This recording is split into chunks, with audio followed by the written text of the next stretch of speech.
Yes বৌদি ক্লান্ত হয়ে গেছে। ক্লান্ত হয়ে গেছে ও? কি বলছিস তুই? হ্যাঁ, একদম ফ্রেশ দেখে মনে হচ্ছে। অন্তত আরো 2 ঘন্টাও এখনো নাচতে পারবে।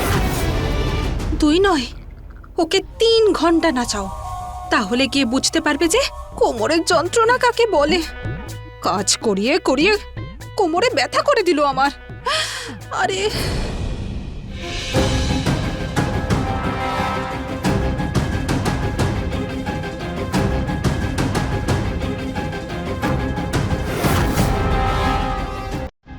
মিস্টার ব্রহ্মচারী, যতই চেষ্টা করো আমি বাবার কাছে ফিরে যাব না।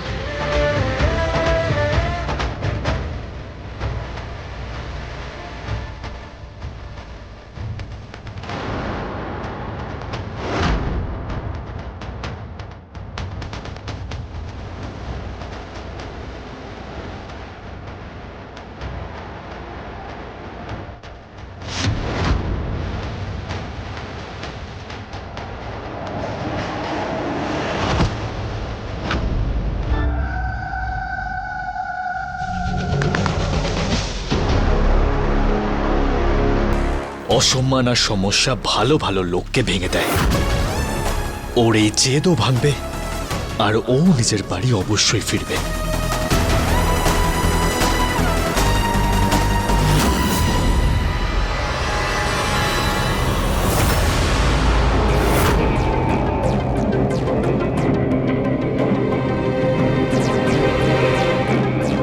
আপনাদের সবাইকে অনুরোধ করছি, আপনারা নিজের নিজের বাড়িতে ফিরে যান প্লিজ।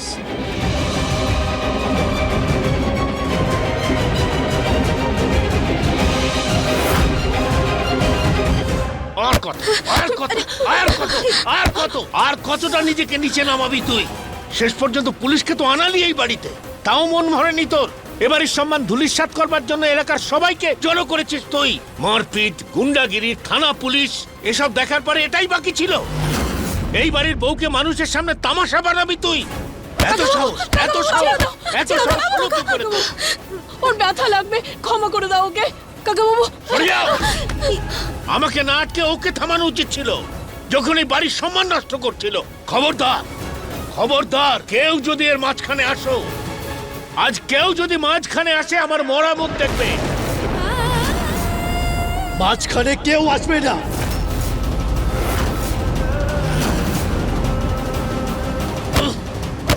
না না কাকা বাবু, কাকা বাবু ক্ষমা করে দাও। কাকা বাবু না করো না, কাকা বাবু মেরো না, ক্ষমা করে দাও ওকে, ছেড়ে দাও। অন্যায় হয়েছে আমার, অন্যায় হয়েছে। বৌমাকে আমি একা রেখে গেছি এখানে। বউ নয় ও এই বাড়ির, শুধু নিজের শাস্তি ভুগছে। একবার বাবুর কাছে ক্ষমা চেয়ে নেবে, তাহলে উনি ওকে মেনে নেবে। এই বিয়ে সম্পর্ক সব শেষ হয়ে যাবে। আর অনেক ভালোবাসো না তুমি ওকে, তাহলে বোঝাও ওকে, বলো যেন ফিরে যায় নিজের বাড়ি। আরে তোকেও তো বুঝিয়েছিলাম, আমার আদর্শ, আমার সংস্কৃতিকে ধ্বংস করতে কোন রাস্তা ছেড়েছিস তুই? কাউকে বোঝানোর জায়গায় আমায় তুই রেখেছিস।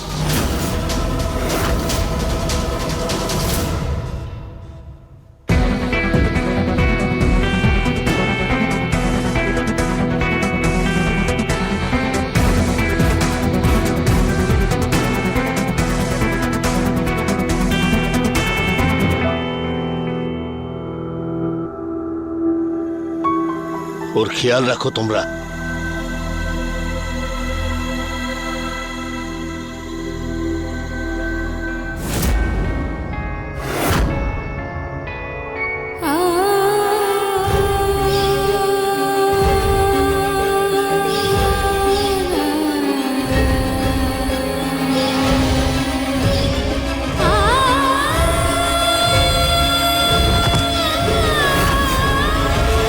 বৌদি, দাদা তোমায় অনেক কষ্ট দিয়েছে বলো।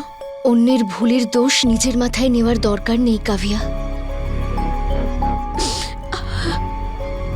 কাভিয়া কি হয়েছে? না না কিচ্ছু না। কাভিয়া এসো, বিছানায় বসো। বসো, এসো, বসো, পাটা দেখাও।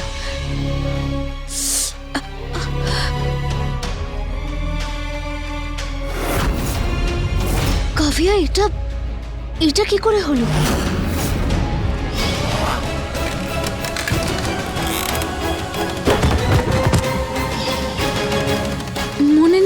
লেগে গেছে হয়তো কোথাও থেকে। বৌদি, তোমার মনে হয় বলো যে দাদা 1 নম্বরের গুন্ডা, পৃথিবীর সব থেকে খারাপ লোক, তাই না? হ্যাঁ, যে কারোর কষ্ট, কারোর ইমোশন এসব কিচ্ছু বোঝে না, সেই মানুষটা খারাপই হয়। বৌদি, আমাদের কাকিমার অপারেশনের জন্য সত্যি টাকার খুব প্রয়োজন ছিল। যদি অপারেশনটা তাড়াতাড়ি শুরু না করা হতো তাহলে কাকিমা হাঁটতেই পারতো না। দাদার জীবনে ওর ব্রহ্মচারী ব্রতর থেকে বড় কিচ্ছু নেই। শপথ করেছিল ও সারা জীবন ব্রহ্মচর্য পালন করবে। কিন্তু যাই হয়ে যাক না কেন, সূর্য দাদার জন্য ওর পরিবার এই শপথের থেকেও অনেক বড়। আমাদের কাকিমার অপারেশনের জন্য টাকার সত্যিই খুব প্রয়োজন ছিল। আরও কাকিমাকে এতটাই ভালোবাসে যে ও ওর এই শপথকে 1 সেকেন্ডের মধ্যে ভেঙে দিল আর তোমাকে বিয়ে করে নিল। একদম নারকেলের মতো আমার সূর্য দাদা। বাইরে থেকে যতই এরকম কঠোর হোক না কেন, কিন্তু ভিতর থেকে একদম নরম, একদম মাখনের মতো। পরিবারের মধ্যেই ওর প্রাণ লুকিয়ে আছে। কি অদ্ভুত ব্যাপার, যে মানুষটা আমার জীবন নষ্ট করে দিল, সে কি অন্যের প্রাণ বাঁচানোর জন্য সত্যি এত বড় ত্যাগ করতে পারে? সত্যি কি ওর হৃদয়ে এতটুকু মনুষ্যত্ববোধ আছে?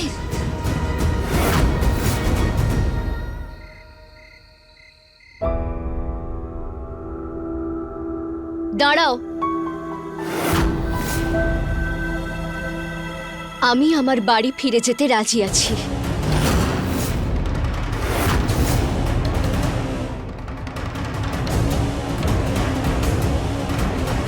আমি বাবার কাছে ক্ষমা চাইতে রাজি আছি।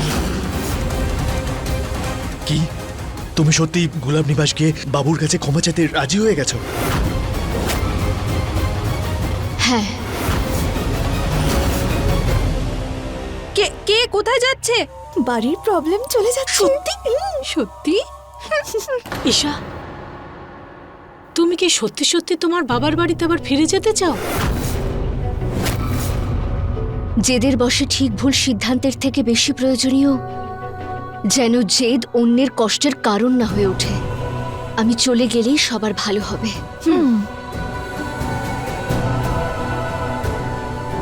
আর আমি এখানে কোনো গুন্ডার স্ত্রী হয়ে থাকতে চাই না।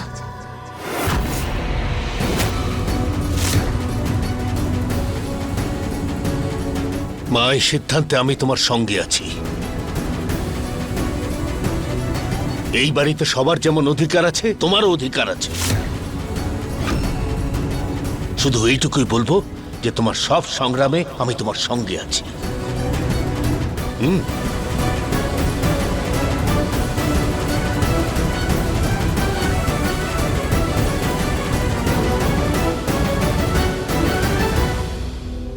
মনে হচ্ছে ঈশা বৌদির ওপর দাদার এই অবস্থা আর কাকিমার চিকিৎসার প্রভাব পড়েছে, তাই ও হয়তো চলে যাচ্ছে। কিন্তু তাহলে তো ও জানতে পেরে যাবে যে আমি ওর বাড়িতেই কাজ করছি।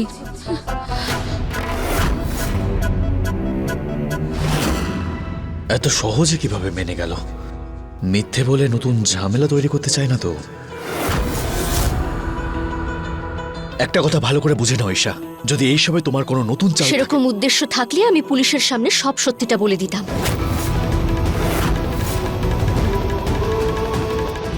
আরে ও সত্যি বাবুর কাছে ক্ষমা চাওয়ার জন্য রাজি হয়ে গেল, তাহলে তো আমার সমস্ত সমস্যা এক ছটকায় শেষ হয়ে যাবে। কি কিছু বললে? না, ওই ওই ফিরে যাওয়ার জন্য তৈরি হয়ে না তুমি। আমি বাবুকে গিয়ে বলে দিচ্ছি যে তুমি গোলাপ নিবাস আবার ফিরে আসতে চাইছো। তুমি যাও। দাঁড়াও,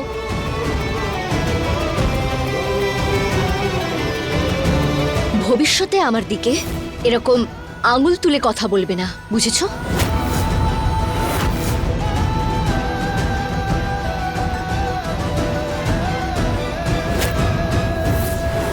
বাবু, নিয়ে আসছি আমি ঈশাকে আপনার কাছে। ও ক্ষমা চাওয়ার জন্য রাজি হয়ে গেছে। গোলাপ সিং মানুষ চিনতে কখনো ভুল করে না। তুই আমার সেই মানুষ সূর্য, যে গোলাপ সিং এর জীবনকে সব সময় সুখ শান্তিতে ভরিয়ে রাখি। অনেক দিন পরে গোলাপ সিং খুব আনন্দিত হলো সূর্য। যা যা মনের ইচ্ছা আছে চাইতে পারিস আমার কাছে, যা। যার মাথায় আপনার হাত আছে বাবু, তার আবার কি বা চাওয়ার থাকতে পারে? আমি যে কোনো সময় ঈশাকে নিয়ে গুলাব নিবাস পৌঁছাচ্ছি বাবু। না আজ নয়, কাল। কালকে ওকে নিয়ে আয়। যে বাজনার দল পালকি দিয়ে ওকে পাঠাবো সেটাতেই ওকে বিদায় করব। ও দুনিয়ার প্রথম মেয়ে হবে যার পালকি শ্বশুর বাড়ি থেকে বাপের বাড়ি আসবে। হ্যাঁ, আমি চাই সারা শহর যেন এটা দেখে, সবাই যেন জানতে পারে যে গোলাপ সিং তার বিরুদ্ধে ওঠা সমস্ত প্রতিবাদকে কিভাবে ধ্বংস করে দেয়। সোনামার ফেরত আসাটা আমার জয়ের সূচনা হবে। হ্যাঁ,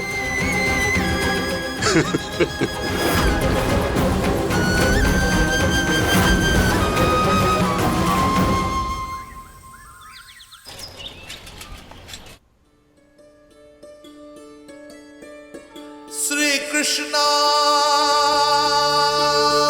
এই নাও মা, হরে এই নাড়ু গোপালকে তোমার সঙ্গে নিয়ে যাও। হে নাথ ও কেমন তুমি জানো? বাসুদেব ওকে তুমি যেভাবে চাইবে সেইভাবেই তোমার সামনে আসবে। একে সবসময় তোমার সঙ্গে দেখো, তোমার সমস্ত বিপদে এ তোমার সঙ্গে থাকবে, তোমাকে জয়ী করবে।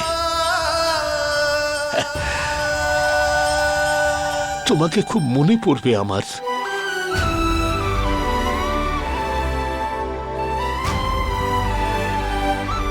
আরে আরে মা, ঠিক আছে ঠিক আছে মা। আমারও তোমাকে খুব মনে পড়বে।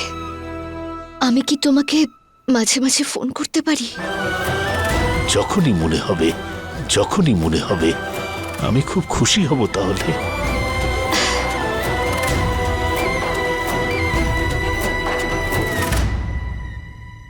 ভগবান তোমাকে সবসময় ভালো রাখুক।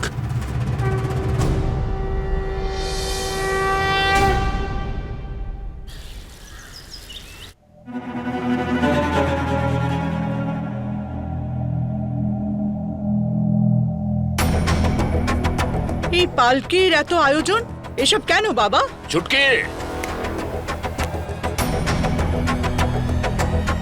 খুশির দিনে কোনো প্রশ্ন করতে নেই মা, শুধু মিষ্টি মুখ করতে হয়। না, খুশি? এমন কি ব্যাপারে খুশি বাবা? আমার মেয়ে ঈশার বাড়িতে ফেরত আসার খুশি। সত্যি বাবা, ঈশা ফিরে আসছে? হুম, বৌদি, এ তো সত্যি খুব খুশির খবর। খুশির খবর? রাম রাম রাম রাম, যে মেয়েটা আমার ছেলেকে এতটা দুঃখ দিয়েছে, ওর আসাতে আবার কিসের খুশি? মা, ঈশাও নিজে বুঝতে পেরেছে যে দুনিয়ায় সে গিয়েছিল না সেখানে বাঁচতে পারবে না মরতে পারবে, তাই আমার কাছে ক্ষমা চাইতে ও তৈরি হয়ে গেল। ওকে ডেকে আনার জন্যই তো আমি ঢাক ঢোল আর পালকি নিয়ে এসেছি। এখনো পুরো শহরের সামনে মাথা নিচু করে এই পালকিতে চড়ে বাড়িতে আসবে আর আমার সামনে হাঁটু মুড়ে বসে ক্ষমা প্রার্থনা করবে। আর আমি গোলাপ সিং সবার সামনে মহান হয়ে ওকে ক্ষমা করে দেব আর বুকে জড়িয়ে ধরব। আর এটাই হবে গোলাপ সিং এর সব থেকে বড় জয়। ঈশা একবার এখানে চলে আসুক। আরে এখন পালকি তোলো আর ঈশাকে আমার কাছে নিয়ে এসো, যাও।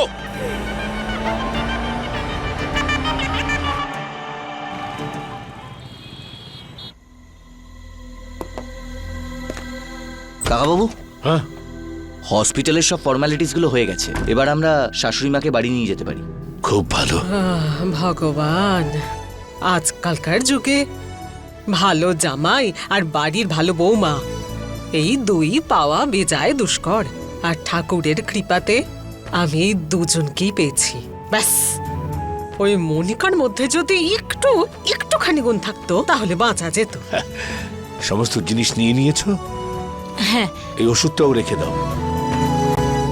চলো বৌদি। আরে, আমি তো ওই দিনই চলে যেতাম যেদিন সূর্যর বিয়ের খবরটা পেলাম আমি। ঠাকুরপো, বৌমাকে দেখার জন্য একেবারে মুখেই আছি আমি। ওই তো আছে যে আমার সেবা করবে, আমার মনের কথা বুঝবে।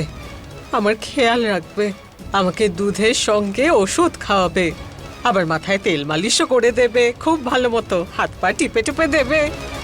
ব্যাস, এটাই তো সুখ, নিজের পছন্দের বৌমা আনার। হ্যাঁ, পছন্দের বৌমা? আর নয়তো কি, পছন্দের বৌমাই তো। মানছি একটুখানি জেদি হয়তো, কিন্তু মনটা বড্ড ভালো।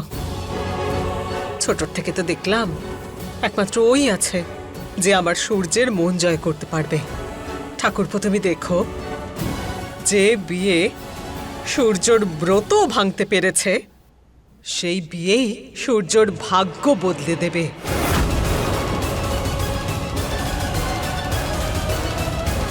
কি করে বলবো বৌদিকে যে বউকে নিয়ে ওনার এত আশা, সেই বৌমা সবকিছু ছেড়ে নিজের বাড়িতে চলে যাচ্ছে।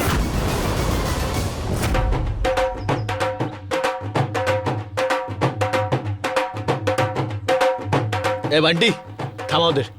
আরে এই কাকা, কোথায় ঢুকে যাচ্ছ? দাঁড়াও দাঁড়াও দাঁড়াও দাঁড়াও, এখানে রাখো।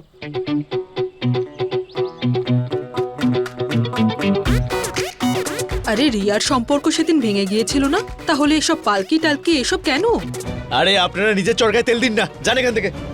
হ্যাঁ, মাথা খারাপ করে।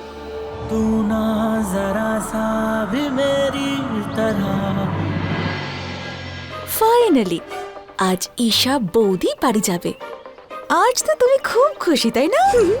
খুশি তো এত হয়েছি যে আমার মনে হচ্ছে যে গোটা পাড়ায় এক্সট্রা চিনি আর মালাই দিয়ে চা খাওয়াই তা ফ্রিতে। কিন্তু ওর পিছনে এত টাকা খরচ হয়ে গেছে না, সে তো হয়েছে যে এক পয়সাও খরচ করতে ইচ্ছে করছে না। আমি তো এটাই ভাবছি যে এই যে এত খরচ রিকভার কি করে করব।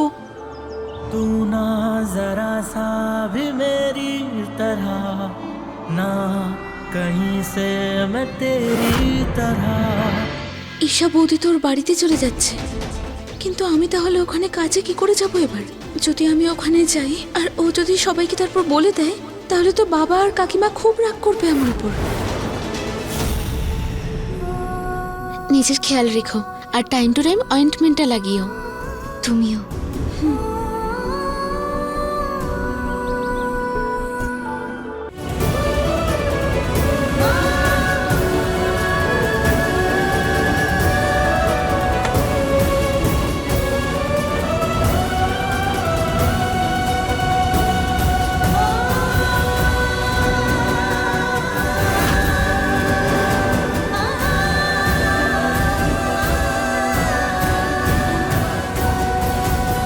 ঈশা চলে যাবে, জেঠিমা চলে আসবে, আর সূর্য সারা জীবনের জন্য আমার হয়ে যাবে।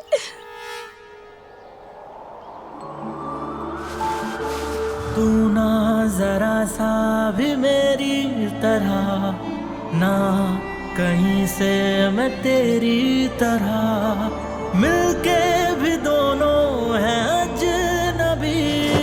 कैसी है ये दास्तां, ये दास्तां।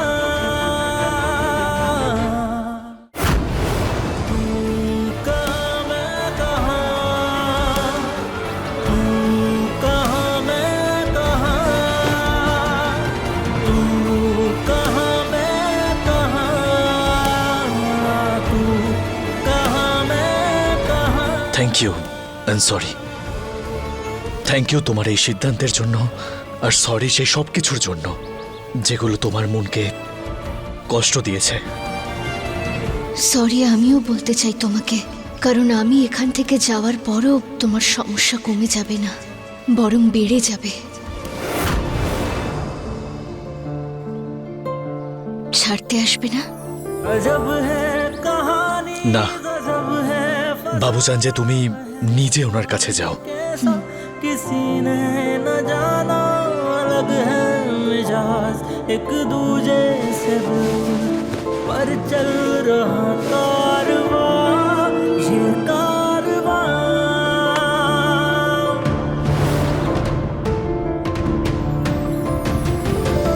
तू कहाँ मैं कहाँ, तू कहाँ मैं कहाँ। সূর্য দাদা, অনেক অনেক শুভেচ্ছা। যাক, এবার অন্তত গেল। পেতনির মতো একেবারে ঘাড়ে চেপে বসেছিল তোমার। না না, সরি।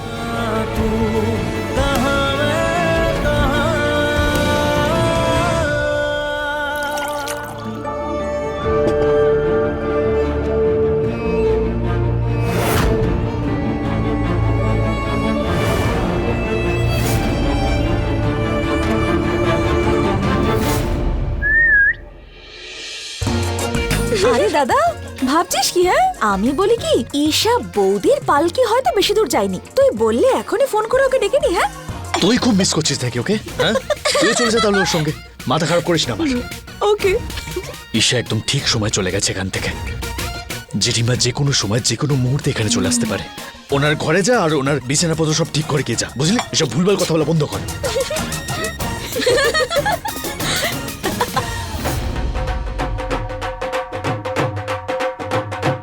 কত ভালো আমার ছেলেটা, যে মেয়েটা এত কষ্ট দিয়ে গেছে, ফিরে আসার খবরে ফুল ছড়ানো হচ্ছে। হ্যাঁ, আরে রেখে দাও, রেখে দাও, রেখে দাও। ঈশা, বাবা, সোনামাকে আমি অভ্যর্থনা জানাবো।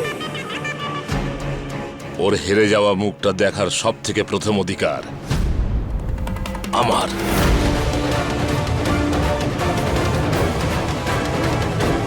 সোনামা, সোনামা, আয় পালিকি থেকে বেরিয়ে আয়। আরে তোর সমস্ত অপরাধ সমস্ত কিছু মাফ করে দিয়েছে এই গোলাপ সিং।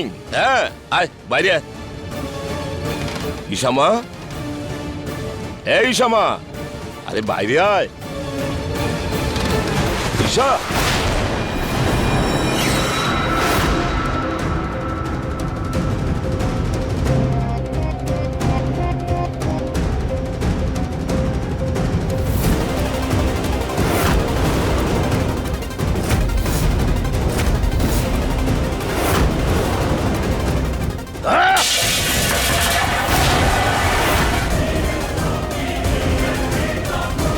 ঈশা কোথায়? কোথায় সোনামা?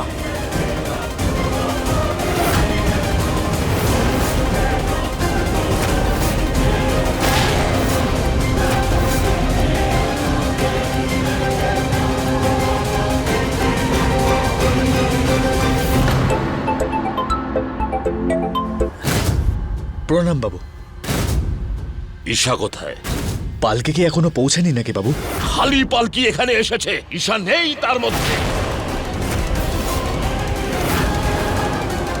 এটা কি বলছেন বাবু, খালি পালকি? হ্যাঁ, যেটা তুই শুনছিস।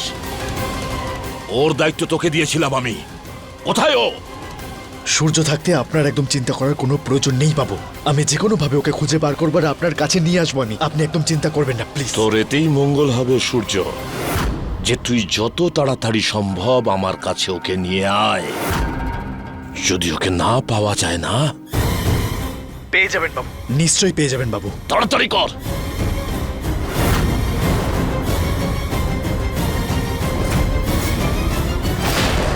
ছাড়তে যাবে না? না, এই মুখটার পেছনে না জানি কতগুলো মুখোশ আছে। ভালো করনি ঈশা তুমি আমাকে এভাবে ঠকিয়ে, একদম ভালো করনি।